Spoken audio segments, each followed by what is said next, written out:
Donc, en fait, j'ai regardé sur la page web de Grenoble les colloquiums précédents. Et bon, je vais certainement pas faire des choses d'un niveau aussi élevé que mes prédécesseurs.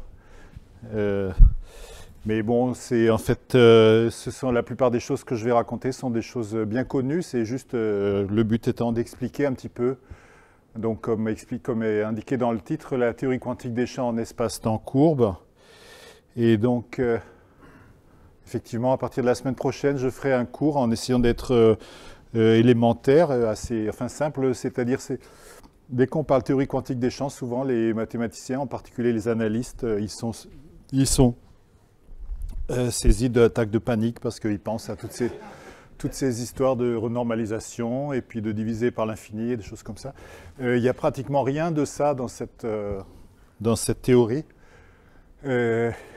C'est vraiment quelque chose que je trouve très joli à apprendre. Donc le plan, donc je vais faire une petite introduction rapide que j'ai déjà commencé. Comme d'habitude, eh bien, comme toujours, en fait, je vais rapidement parler du champ libre de Klein-Gordon dans Minkowski. Donc c'est libre, ça veut dire que ça décrit des champs libres ou des particules libres qui n'interagissent avec rien, hein, qui sont juste influencés par l'espace-temps de Minkowski. Donc Minkowski, c'est très simple, on peut tout comprendre. Ensuite, je vais expliquer quelque chose, ça s'appelle l'effet Unruh. Ça a été découvert dans les années 60 et c'est quelque chose qui prend place dans l'espace-temps de Minkowski. Donc il n'y a rien de compliqué, mais ça a pour effet de pousser les gens à se poser des questions sur la nature de ce qu'on appelle un état de vide. Ensuite, je vais parler de l'extension au cas des espaces-temps courbes. Donc là aussi, ce sont des champs libres, sans interaction. Alors on peut dire que d'une certaine façon, ils interagissent avec la métrique. Enfin, je veux dire, leur propagation dans l'espace-temps est influencée par la métrique lorentzienne. Ensuite, eh bien, je vais parler de l'effet Hawking. Alors ça, c'est quelque chose qui est bon. Ça dépend des gens. Parfois, les gens sont... Bon, évidemment, tout le monde a vu Stephen Hawking avec sa chaise roulante et tout. Mais... Donc, l'effet Hawking, c'est un effet qu'il a prédit dans les années 70 et qui dit qu'un trou noir, au lieu de ne rien rayonner du tout, comme le dit la mécanique classique, en fait, la mécanique classique, pardon, eh bien, quand on met un champ quantique dans un espace-temps qui contient un trou noir, il peut rayonner des particules. Et je vais terminer avec des choses un peu plus modernes. Donc, c'est l'analyse microlocale des états quasi libres. Donc, c'est mettre l'analyse microlocale, donc qui est un outil de base pour étudier les équations hyperboliques. Et qu'est-ce qu'elle peut nous dire dans la théorie quantique des champs en espace-temps courbe? Alors, l'introduction, donc c'est plus ou moins expliqué déjà. Donc, c'est une théorie qui décrit des champs quantiques. Donc typiquement, c'est des champs de Klein-Gordon, de Dirac ou de Maxwell, et qui se propagent dans un espace-temps classique qui est décrit par une variété lorentzienne. L'utilité, je pense, bon, il y a beaucoup d'activités autour de ça. L'utilité, à mon sens, c'est décrire un peu ce qui se passe au niveau quantique quand les champs gravitationnels sont forts, c'est-à-dire quand la variété est vraiment différente de Minkowski. Les exemples, c'est quand on prend des modèles cosmologiques, quand on est près de la singularité initiale, ou bien quand on est au voisinage d'un trou noir ou à l'intérieur d'un trou noir. Donc dans cette théorie-là, la gravitation, elle est traitée de manière classique, c'est-à-dire on ne quantifie pas les équations d'Einstein, bien qu'on peut le faire. Il y a des gens qui essayent par cette démarche, mais je ne vais absolument pas en parler. Donc ce n'est pas une théorie fondamentale puisque la gravitation reste classique. Et les particularités par rapport à ce qu'on sait faire dans la théorie des champs relativistes usuelle, c'est que la notion d'état de vide, qui est vraiment la notion de base en théorie des champs, elle devient problématique. C'est une notion qui est mal définie. Et ça nécessite d'utiliser un cadre algébrique, donc d'abandonner un petit peu tout cet attirail des espaces d'Hilbert, des opérateurs non bornés, etc. On s'en fiche pour une grande partie de la théorie. donc commençons par Minkowski. Donc, bon, ça, ce sont des choses complètement banales. Donc, l'espace-temps de Minkowski, la dimension d'espace c'est D. Je suis en dimension 1 plus D. Vous remarquez, j'ai noté x en romain, c'est la variable d'espace, et x en italique, c'est l'espace-temps. Donc j'ai la forme quadratique de Lorentz. J'ai les cônes de lumière futurs ou passés, J plus moins, donc les points de M qui sont de longueur négative, et puis avec T, soit futur, soit passé. Et puis si j'ai un domaine K de M, enfin M c'est R1D, je peux définir son futur causal, donc J plus de K c'est juste K plus J plus, et son passé causal, J moins de K. Et puis, son nombre causal, je crois que c'est le terme, c'est l'union de ces deux machins-là. Hein. Donc, c'est une espèce de l'union de tous les cônes futurs ou passés qui partent de points de K. Alors, on regarde l'équation de Klein-Gordon qui est écrite ici, d'Alembertien phi plus m carré phi égale 0. Et alors, ce qui est agréable, c'est qu'on ne s'intéresse pas à la résoudre en toute généralité, on s'intéresse juste à ces solutions. Alors, je vais les prendre complexes. D'habitude, souvent en physique, on prend des solutions réelles, ça correspond au champ neutre. Hein.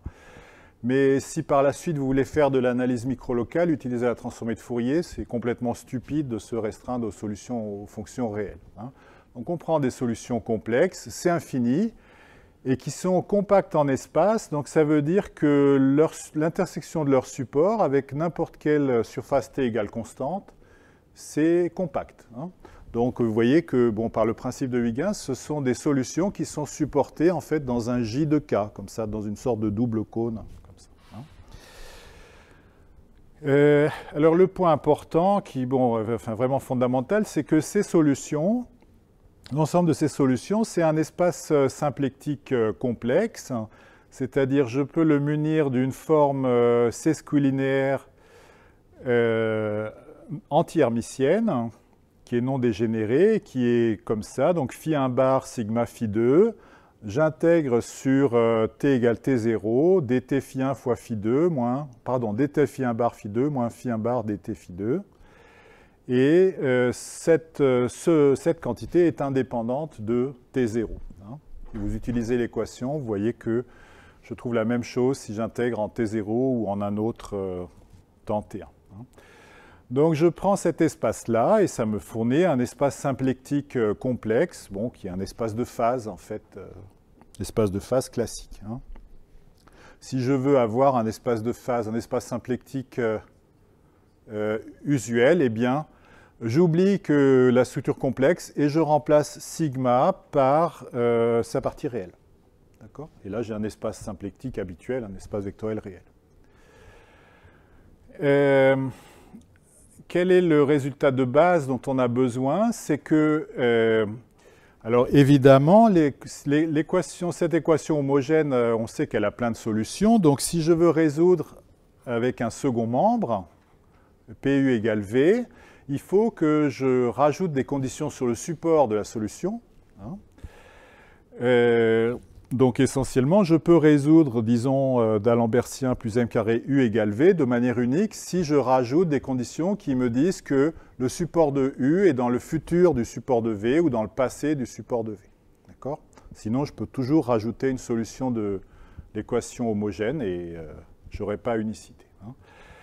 Alors ça, c'est quelque chose qui est bien connu. C'est donc il y a l'existence de ce qu'on appelle les propagateurs ou les fonctions de Green avancées ou retardées. Donc, qui sont des opérateurs. Ça envoie par exemple les fonctions test dans les fonctions C infini. C'est des inverses à gauche et à droite de l'opérateur de Klein-Gordon. Et si j'applique par exemple G retardé à F, eh bien le support de ma solution va être dans l'ombre, dans le J+ du support de F, c'est-à-dire dans le futur causal du support de F. D'accord ? Donc ces deux choses sont uniques.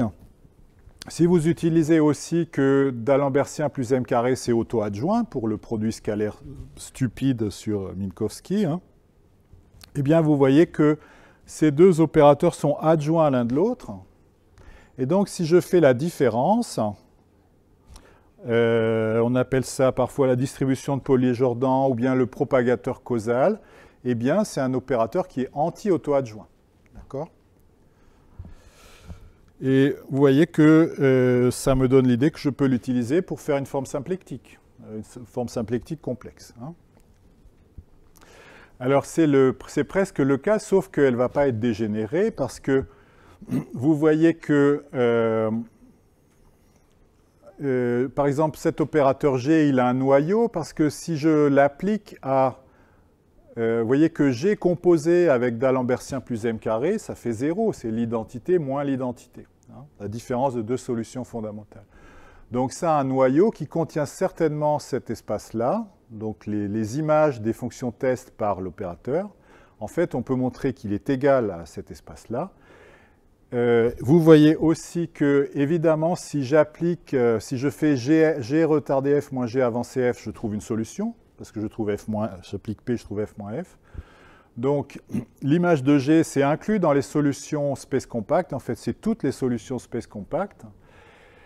Et de plus, donc vous voyez, si j'ai une fonction test, GU, ça va être une solution space compact, et je peux m'amuser à calculer la forme symplectique pour deux telles solutions. Eh bien, je trouve que ça fait U1 scalaire GU2. D'accord ? Et ça veut exactement dire que si je prends mes fonctions test, je quotiente par l'image des fonctions test par l'opérateur, et je l'unis de cette forme sesquilinéaire ici, eh bien, j'ai un espace symplectique. Hein.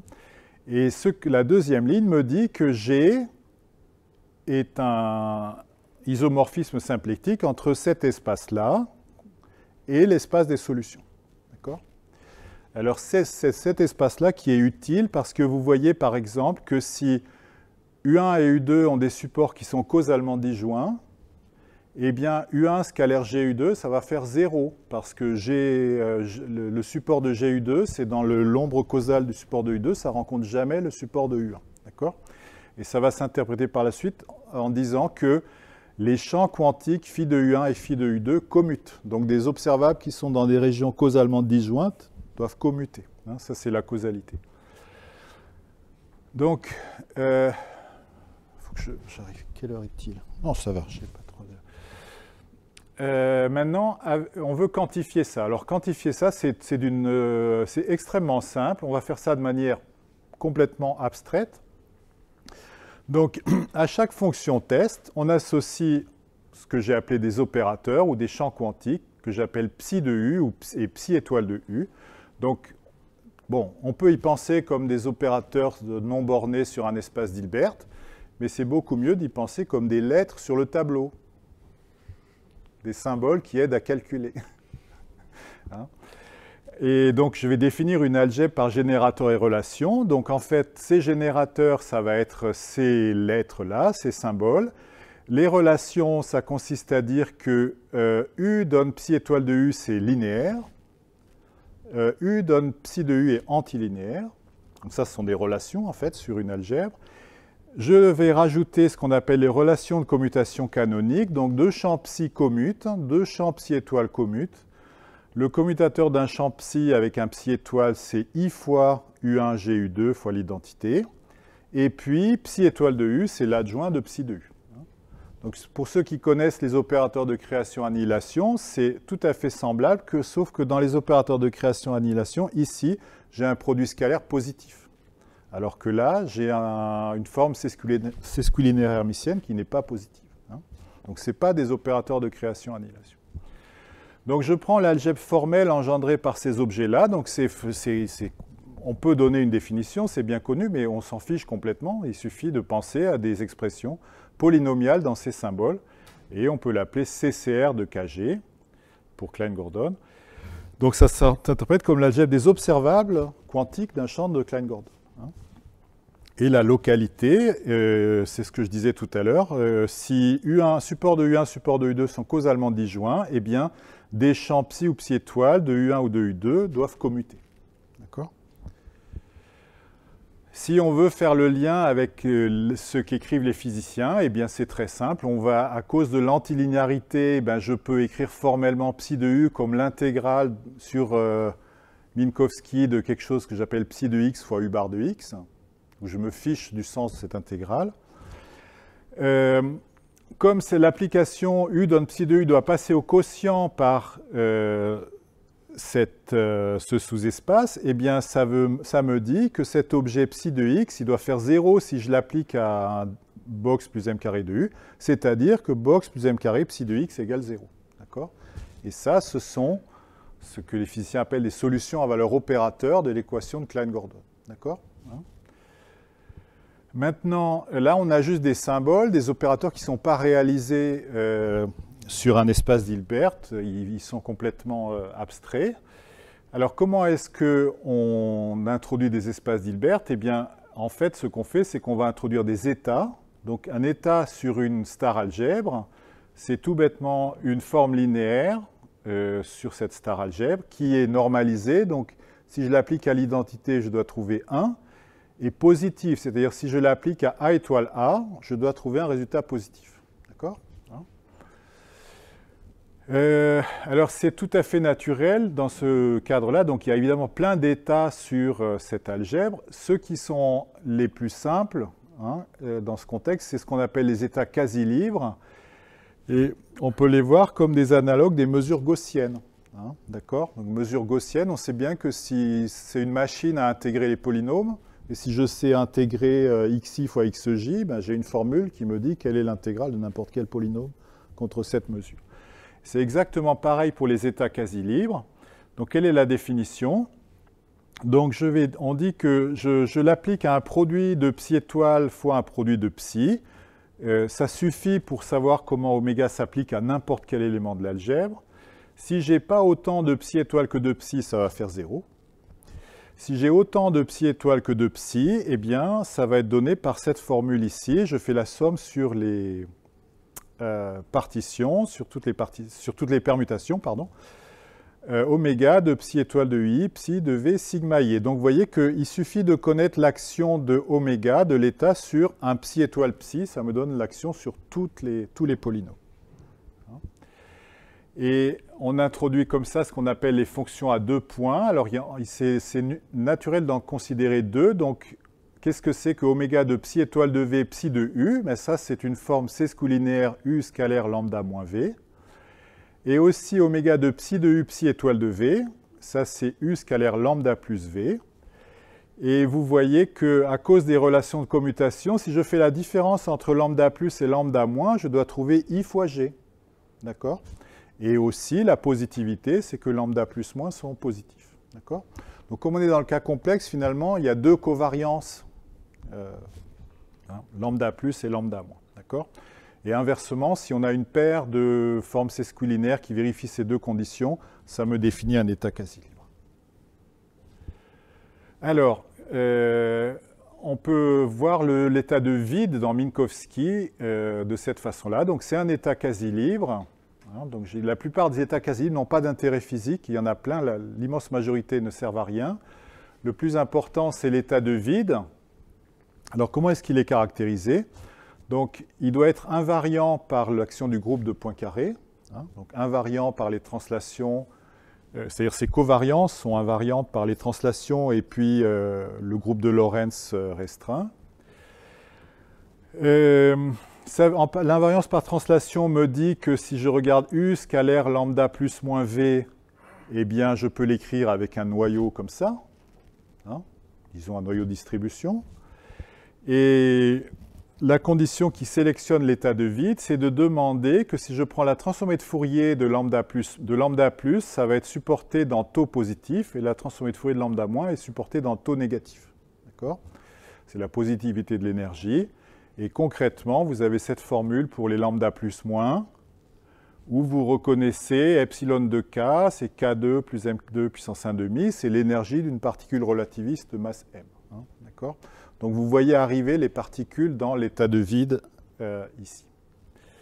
Alors à quoi il sert l'état de vide? Eh bien, ça me fournit un espace d'Hilbert automatiquement. Ça me fournit une notion de particules qui sont les excitations de l'état de vide. Donc je prends l'état de vide, je lui applique des champs psi, psi étoile, etc. Je vais créer des particules. Bon, l'espace de Hilbert, je ne vais pas l'expliquer, mais c'est tout bêtement ce qu'on appelle la construction GNS. Dès qu'on a un état sur une star algèbre, on peut construire un espace d'Hilbert et une représentation de cette star algèbre dessus. Et si on fait ça concrètement, eh bien cet espace d'Hilbert, ça va être ce qu'on appelle un espace de Fock. D'habitude, la théorie des champs commence avec les espaces de Fock. Ici, ça vient après. Et puis, comme j'ai expliqué, si j'agis sur le vide avec les opérateurs de champ, je vais créer des particules. Enfin, j'interprète ça comme une création de particules. Alors ensuite, eh bien, à quoi ça sert? On peut, par exemple, construire rigoureusement certains modèles en interaction. Donc ça, c'est le programme constructif de Glimm et Jaffe, des modèles non linéaires, qui peuvent être construits en travaillant sur cet espace d'Hilbert associé au vide. Et on peut aussi formuler la renormalisation perturbative. Dans ce cadre-là, le problème,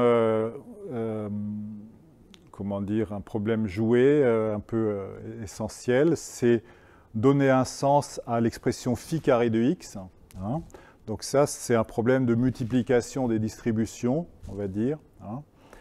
Et la solution, c'est ce qu'on appelle l'ordre de Wick, c'est-à-dire on va remplacer... On regarde phi carré de x comme une sorte de limite quand x tend vers y de phi de x, phi de y. Et on soustrait la covariance de l'état de vide fois l'identité. Et là, après ça, on a le droit de faire la trace sur x égale y. Donc ça, c'est la renormalisation la plus simple qui utilise l'état de vide dans sa définition. OK. Alors maintenant, regardons, donc, on peut voir les surprises qui peuvent être réservées par l'état de vide dans Minkowski. Alors c'est très simple, je vais me mettre dans Minkowski dans M2, R11, donc en dimension d'espace-temps 2, et ce qu'on appelle le cône de Rindler, c'est la région X plus grand que module de T. Donc il est dessiné ici, c'est le cône de droite. Je le munis de la métrique de Minkowski et c'est évidemment un espace-temps par soi-même. D'accord ? Alors évidemment, le groupe de Poincaré n'agit plus dessus, mais par contre, les rotations hyperboliques agissent. D'accord ? Donc, je peux introduire ces nouvelles coordonnées. Alors, je ne vais pas le lire. Grand T et grand X. La métrique devient e puissance 2 grand X moins dt2 plus dx2. Et puis les boosts, donc ces rotations hyperboliques, deviennent juste les translations en grand T. D'accord ? Et si je prends une ligne, enfin l'image d'un point par ce groupe des boosts, eh bien ça correspond à la ligne d'univers d'un observateur qui est uniformément accéléré. Donc voilà, les courbes t égale constante, c'est des droites qui passent par le sommet du cône, et x égale constante, ce sont des hyperboles. Alors je prends la covariance de l'état de vide et je vais l'exprimer dans... Donc elle est écrite ici, on peut passer ces calculs parce que ce n'est pas très passionnant. Je vais l'écrire dans les coordonnées grand T et grand X. Ça va me donner une formule comme ça. Et je sais que ça, c'est invariant par les boosts. Et ça veut dire que c'est invariant par cette transformation. Je remplace t par t plus le milieu de t et t' et t' par t' moins le milieu de t et t'. Et ça me donne finalement que ma fonction à 2 points dans ces coordonnées s'écrit comme ça. Il y a des sinus hyperboliques, des cosinus hyperboliques. Et si j'utilise un petit peu de trigonométrie hyperbolique, je vais trouver cette formule étrange. C'est que quand je remplace grand T par grand T plus 2 pi, eh bien ça revient, c'est la même chose que si j'échange les places de grand T et grand T'. D'accord ? Et cette propriété-là, sur les fonctions à 2 points, ça caractérise ce qu'on appelle un état thermal. C'est ce qu'on appelle la condition KMS, qui caractérise les états qui décrivent un champ à une certaine température. Donc la température, c'est 1 sur 2 pi ici. Et l'interprétation physique, c'est que le vide, qui n'est pas, la température du vide, c'est 0, il n'y a pas de température. Si un observateur qui suit la trajectoire d'un de ces boosts, eh bien, le voit comme un état thermal. D'accord? Donc on voit que la notion de vide ou d'état, enfin c'est relatif en fait à l'observateur d'une certaine façon. Hein? D'accord? Alors regardons comment on fait ça en espace-temps courbe. Faut que j'accélère un petit peu. Donc j'ai une variété lorentzienne. Donc j'ai une métrique de signature 1D. Je vais utiliser la métrique pour définir les vecteurs tangents qui sont de type espace, quand leur longueur est strictement positive, causal quand c'est négatif ou nul, de type temps quand c'est strictement négatif, et lumière quand c'est de longueur nulle. Cette terminologie, je peux l'étendre au champ de vecteurs, évidemment, et puis aux courbes paramétrées, si elles sont C1 par morceau. D'accord? Je demande que le vecteur tangent soit du type qu'il faut. Donc on va demander à cette variété, c'est ce qu'on appelle un espace-temps si M est orientable en temps. Donc je peux choisir, il y a un choix continu de direction future. Hein. Et je dis que Q est dans le futur de P, dans J plus de P, si je peux joindre P à Q par une courbe causale dirigée vers le futur ou vers le passé. D'accord?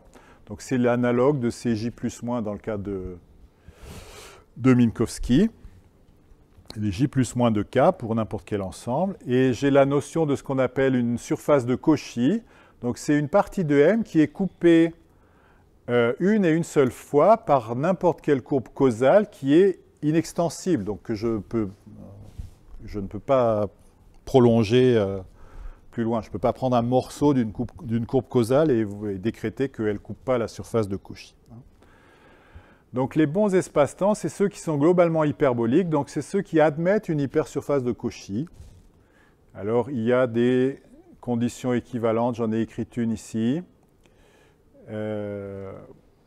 Et c'est quelque chose qui ne dépend que de la structure causale de Mg, c'est-à-dire par exemple je peux faire une transformation conforme sur G, ça ne va rien changer. Et ça a des conséquences très importantes pour l'équation de Klein-Gordon dans M, hein, que je peux écrire. C'est la place Beltrami plus M carré, on va dire. Hein.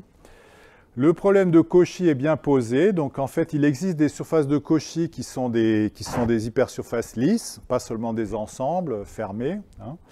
Je peux poser le problème de Cauchy. Et aussi, il existe des fonctions de Green avancées et retardées, c'est-à-dire des inverses de P qui vérifient les mêmes propriétés que tout à l'heure.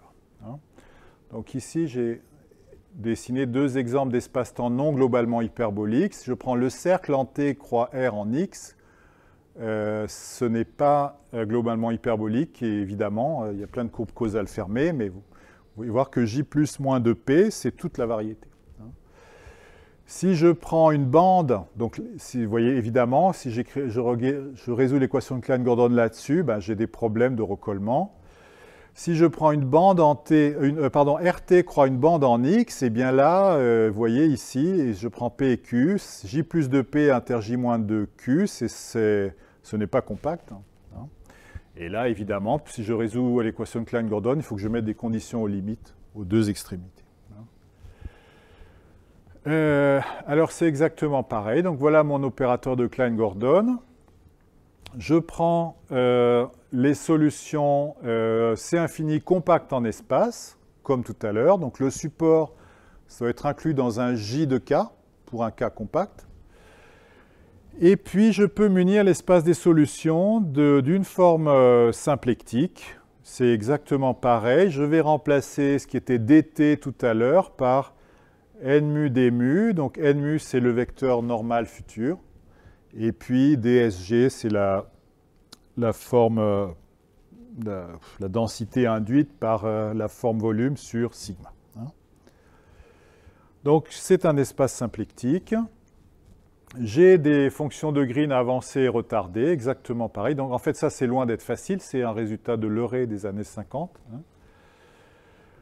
Je fais la différence de la fonction retardée et de la fonction avancée. J'ai ce qu'on appelle la distribution de Pauli-Jordan.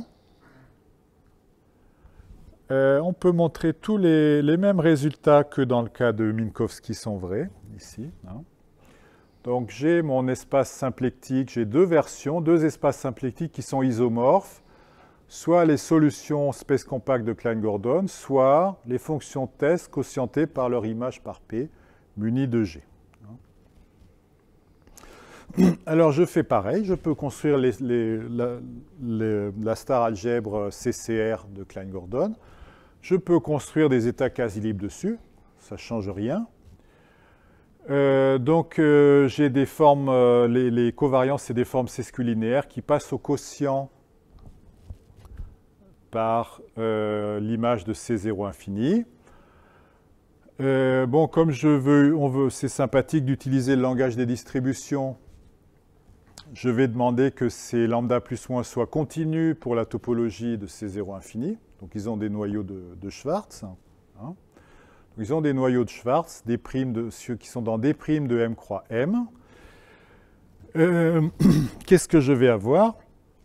Eh bien, ça doit être une bisolution. Ces lambda plus moins doivent être des bisolutions de l'équation de Klein-Gordon, parce que ça doit passer au quotient à gauche et à droite, par l'image de P. Le lien avec l'état, c'est que si j'intègre lambda plus de xy contre u bar de x et v de y, eh bien j'ai oméga de psi de u, psi étoile de v. J'ai toujours que lambda plus moins lambda moins, c'est i fois g. Et puis lambda plus moins sont positifs. Alors positif, ça ne veut pas dire que c'est des distributions positives, mais que c'est des noyaux d'opérateurs positifs. Hein, d'accord? Vous voyez aussi qu'une conséquence de 1, du fait que ça soit de bisolution, c'est que si je connais ces noyaux dans un voisinage de sigma croix sigma, où sigma c'est une surface de Cauchy, eh bien je les connais partout. D'accord? Puisque il vérifie, si je les connais au voisinage, ici je peux résoudre l'équation de Klein-Gordon en x, donc ça veut dire que je les connais en fait sur m croix sigma, et après je résous en y, je les connais sur m croix m. D'accord? Alors ça, c'est ce qu'on appelle en physique, enfin dans cette approche, l'axiome time slice axiome. Donc l'axiome qui dit qu'il suffit de savoir ce qui se passe dans un voisinage d'une surface de Cauchy pour que tout soit déterminé partout. Hein? Alors regardons maintenant un autre effet pour la théorie des champs en espace-temps courbe. Donc là, vraiment, on n'est pas dans Minkowski. Donc on va considérer un espace-temps qui décrit un trou noir stationnaire. Alors bon, ça je vais un peu essayer d'expliquer de quoi il s'agit. Donc j'ai une variété, un espace-temps Mg, je suppose qu'il est globalement hyperbolique. Donc quand je dis qu'il est stationnaire, ça veut dire qu'il admet un champ de Killing que j'appelle VA, qui est global, donc c'est un champ de Killing partout, dans tout l'espace-temps. Hein. Donc ça veut dire que la dérivée de l'I de G le long de V est nulle, et qui est complet. Donc je peux intégrer suivre ces courbes intégrales. Je peux intégrer ces courbes intégrales sont définies pour des temps arbitraires. Il y a un endroit où le champ s'annule. Et on peut supposer aussi qu'il existe une surface de Cauchy qui passe par B. Donc peut-être je peux faire un dessin ici. Donc j'ai mon endroit où B s'annule. J'ai une surface de Cauchy sigma qui passe par B. Et vous voyez et on va supposer que V est dans sigma plus. Donc je prends le sigma moins B et je peux distinguer une partie et l'autre suivant que V est de type temps futur ou passé. Hein, d'accord? Donc ici sigma plus, mon champ de vecteur V va pointer vers le haut et ici il va pointer vers le bas. D'accord? Donc ici c'est sigma moins, ici c'est sigma plus. Et maintenant je peux partitionner mon espace-temps en 4 régions. Je peux prendre le futur temporel de B, ça va me donner F.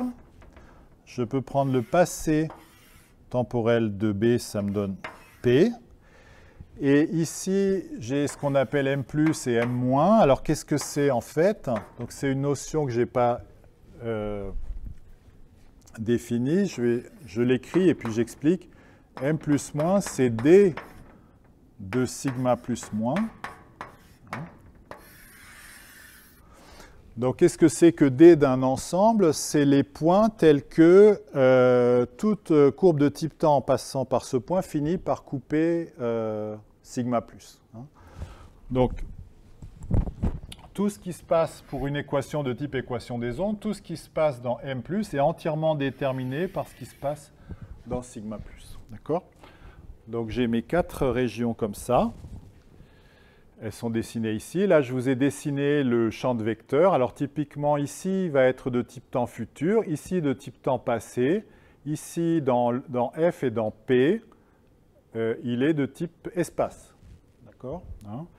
Et ce qu'on dit, c'est que le bord ici, qu'on appelle H, donc c'est la deux composantes connexes, c'est l'horizon du trou noir. Et ici, c'est l'intérieur du trou noir futur. Et ici, c'est une sorte de copie qui vit dans le passé. Alors, il y a un truc absolument génial, en fait, que les gens ont découvert là-dessus. C'est que quand on est dans cette situation-là, donc en fait, il suffit vraiment, on fait juste ces hypothèses-là. Donc, c'est quand même assez général. Et avec le champ de vecteurs et puis la dérivée covariante pour la métrique, je peux former ce scalaire-là. Donc ça, c'est un scalaire, c'est une fonction, en fait. Eh bien, c'est constant, cette quantité-là est constante sur tout l'horizon. Et on appelle ça la gravité de surface du trou noir. Alors ça, c'est très important parce qu'on peut attacher à un trou noir comme ça un nombre qui fait penser à une température comme... Si je prends un corps chaud, eh bien, une fois qu'il est à l'équilibre, à chaque point de la surface, la température est la même. D'accord ? Là, c'est un peu pareil. Et maintenant, on va regarder un champ libre de Klein-Gordon dans MG. Et je voudrais, donc ici, mon trou noir, il est stationnaire, donc c'est une sorte de trou noir éternel. Et je voudrais trouver un état qui lui aussi est stationnaire, c'est-à-dire qui est invariant par mon champ de Killing. D'accord? Donc les fonctions à 2 points sont invariantes le long des orbites du champ de Killing. Et voir quelles sont ses propriétés. Alors cet état-là, donc c'est ce qu'on appelle l'état de Hartle-Hawking. Donc c'est un état pour la théorie des champs partout. Et en fait, c'était conjecturé depuis longtemps, son existence. Donc, ça a été montré récemment, pas dans une situation un peu plus restreinte que celle que j'explique, mais c'était quand même déjà un progrès, par Sanders en 2013. Donc, il existe un unique état, l'état de Hartle-Hawking, qui a ses propriétés. Donc, il est invariant par le champ de Killing, donc il est stationnaire. Il est pur, alors ça, je n'ai pas expliqué ce que c'était, mais bon, on peut parler d'état pur dans un cadre abstrait, d'accord? Donc, c'est des états extrémaux parmi tous les états. Et si je le restreins à l'extérieur, donc vous voyez, j'ai mon état, bon, j'ai mon équation de Klein-Gordon partout, mais je peux la regarder juste ici. Donc, par exemple, ça veut dire que je prends des données de Cauchy qui sont sur sigma+, mais qui s'annulent dans un petit voisinage de B. D'accord? Eh bien, ça va m'induire un état là-dedans, bien sûr. Exactement comme tout à l'heure, l'état de vide induisait un état dans le cône de Rindler.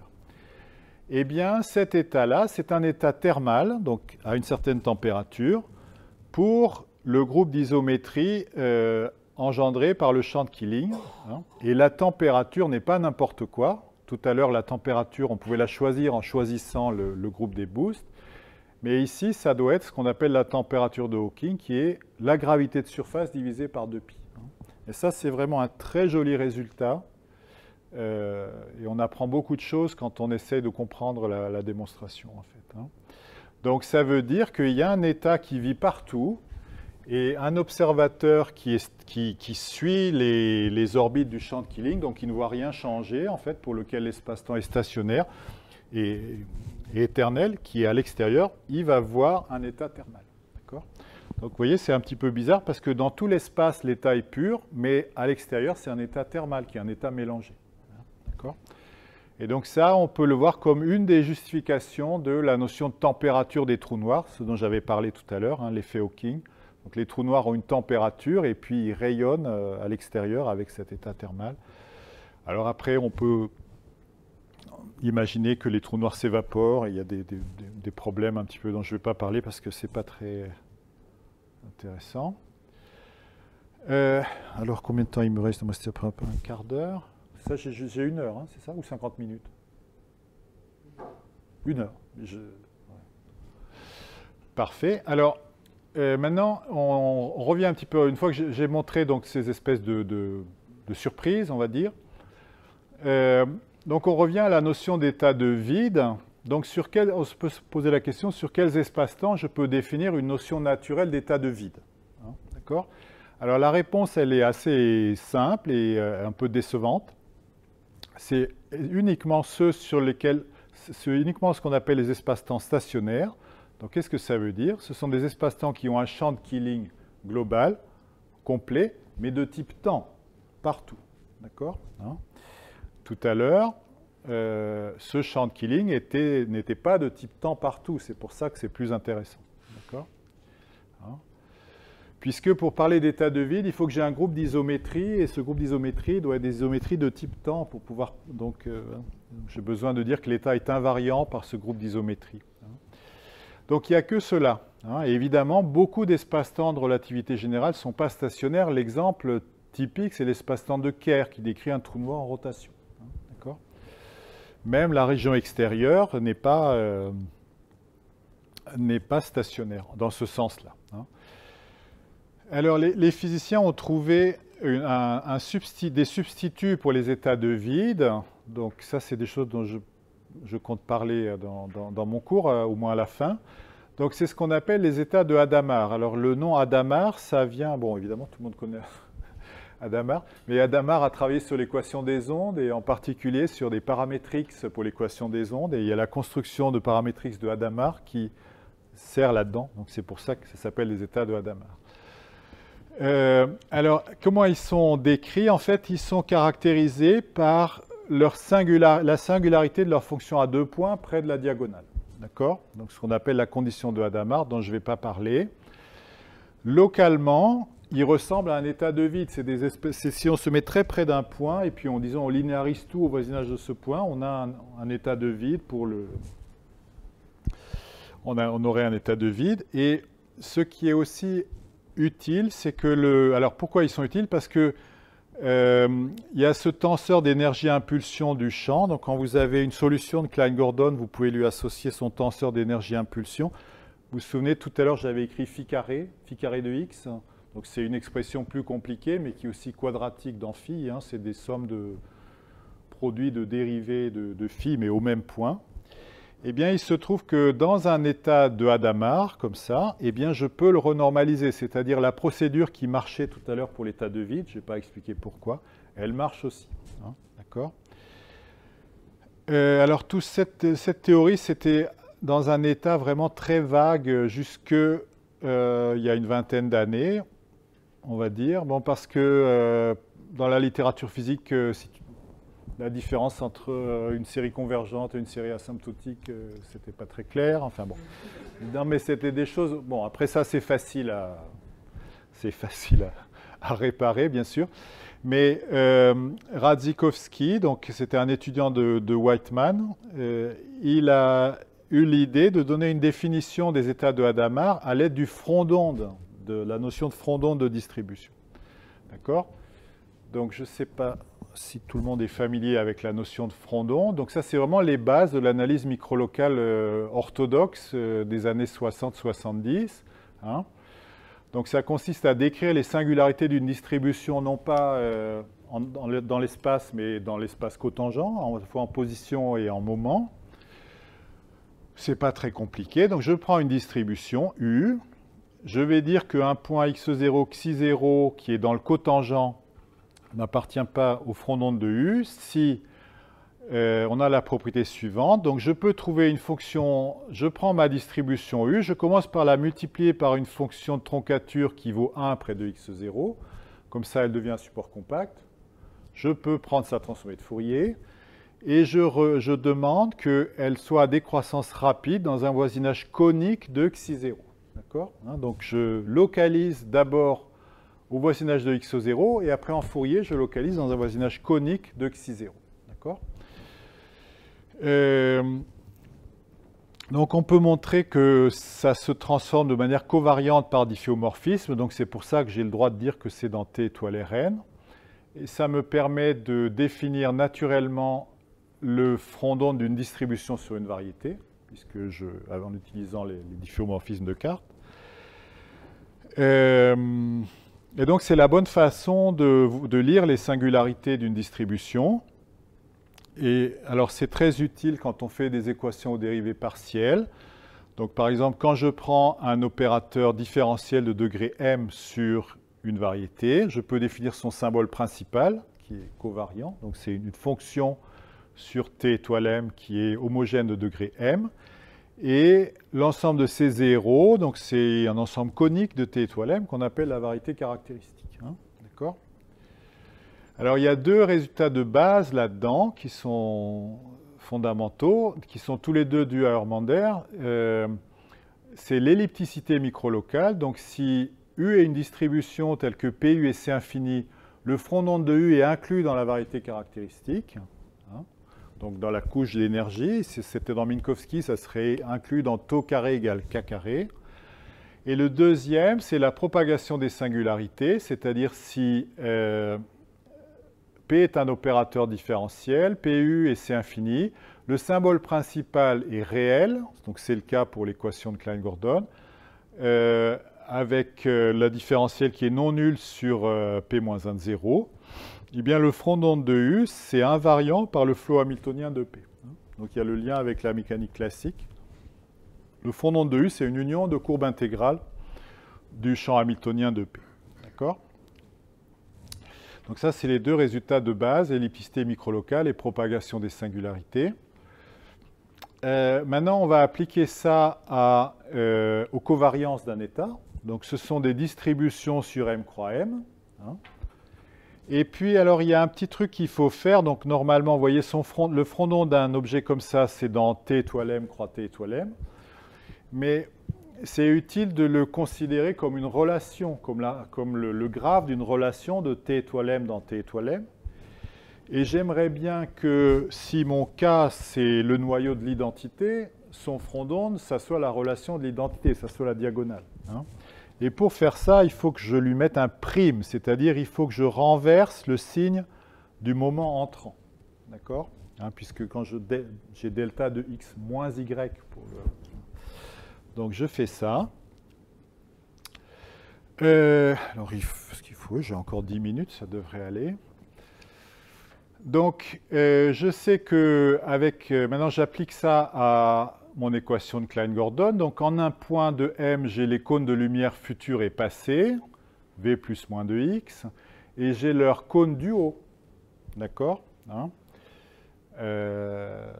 qui sont dans T étoile X de M. Et l'interprétation, c'est que V plus étoile, c'est la nappe, c'est le cône d'énergie positive, et V moins étoile d'énergie négative. Donc comme j'ai choisi une direction de temps ici, j'ai choisi aussi une direction d'énergie, un signe. Maintenant, je prends le symbole principal de l'opérateur de Klein-Gordon, et bien c'est donné par la métrique inverse, évidemment. Je prends sa variété caractéristique, et puis ça a deux nappes, en fait. Ça, grand N, ça s'écrit comme N plus union N moins. J'ai taux égale module de K, ou taux égale moins module de K. Les deux composantes connexes de la variété caractéristique. Maintenant, si j'ai deux points grand X1 et grand X2 dans l'espace cotangent, je vais dire qu'ils sont équivalents s'ils sont tous les deux dans grand N, donc la variété caractéristique, et ils sont sur la même courbe hamiltonienne.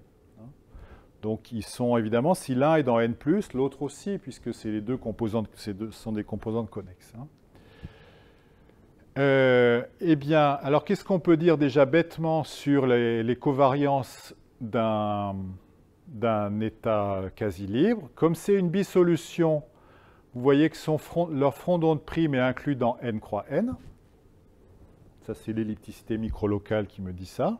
Puisque ça vérifie l'équation P lambda plus égale 0 à la fois en x et en y.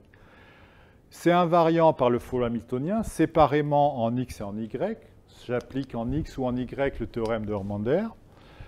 Et on va dire que c'est un état de Hadamard si en fait le front d'onde est beaucoup plus petit que ce qui est écrit là. Ça doit être inclus dans les couples grand x1, grand x2, tels que, donc pour lambda plus, grand x1, grand x2 doivent être sur la même courbe bicaractéristique, la même courbe intégrale, et tous les deux dans n+, pour lambda plus, et pour lambda moins, tous les deux dans n-. Donc ça remplace la chose qui était apparue il y a quelques transparents. Quand je prenais la fonction à 2 points du vide dans Minkowski, je prenais sa transformée de Fourier, elle était supportée dans taux positif ou dans taux négatif. Maintenant, c'est des versions à coefficient variable et avec du front d'onde. D'accord ? Alors oui, alors donc ça je répète un petit peu. Voilà le tenseur d'énergie-impulsion. Donc par exemple ici, je vous ai écrit les équations d'Einstein-Klein-Gordon. Hein. Et puis, on va imaginer maintenant que phi c'est un champ quantique. On quantifie juste l'équation de Klein-Gordon, pas Einstein. Eh bien, on voudrait donner un sens au tenseur d'énergie-impulsion. Et en fait, en utilisant les théorèmes de Hörmander sur le front d'onde, sur quand est-ce que je peux prendre la trace d'une distribution sur une sous-variété, des choses comme ça, eh bien, on peut facilement montrer que si je prends l'ordre de Wick par rapport à un état de Hadamard, je peux définir le tenseur d'énergie-impulsion, hein, renormalisé par rapport à un état de Hadamard. Et maintenant, je pense que je vais terminer rapidement. Donc après, évidemment, la question, existe-t-il des états de Hadamard? C'est bien, on peut écrire des pages dessus. Alors, en fait, ça, c'est assez intéressant comme question. Donc déjà, dans les espaces-temps stationnaires, on peut montrer assez facilement que les états de vide, donc qui existent, ou les états thermaux qui existent aussi, sont des états de Hadamard. Donc ça va être des extensions de ces états-là.